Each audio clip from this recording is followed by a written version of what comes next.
Mama yangu mpendwa, leo naandika kwa wino wa machozi na karatasi ya moyo. Kila asubuhi najikuta nikitafuta sauti yako kwenye upepo, lakini kinachonijibu ni ukimya wenye kelele za kumbukumbu.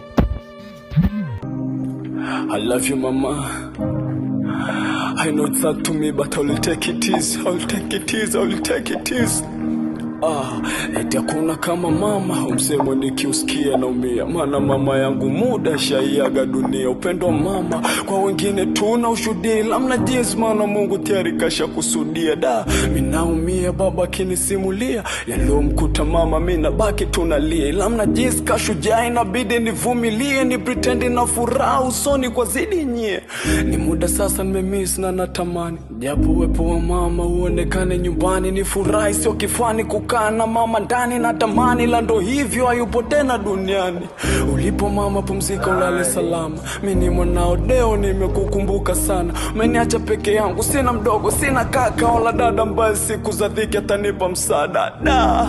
Mimi mwanao, mimi ni mzima mama. Nimeongea na baba na amesema amekumisi sana. Kusema kweli kwetu ilikuwa kama nguzo mama, ungelikuwepo hai wallahi ungestahili tuzo mama. Ndugu umepambana nipo chuo na uishi, ungekuwa hai ungehudhuria pati ya mwanao. Na hitimu mwaka ujao ndugu wana furaha nao wakishangilia sikukuu msimu wa mazao mama. I wish ingejua surako ni watana pichako ni fariji ndugu zako, ila babu bibi shangazi mjomba miswa jui maana ulifariki jioni nikatoroshwa asubuhi. Jina lako moyoni lina survive ingawa tangianzaliwa sijawahi kukona live mama. Nimekuwa moyo napiga kelele, naomba Mungu akupe nuru na pumziko milele.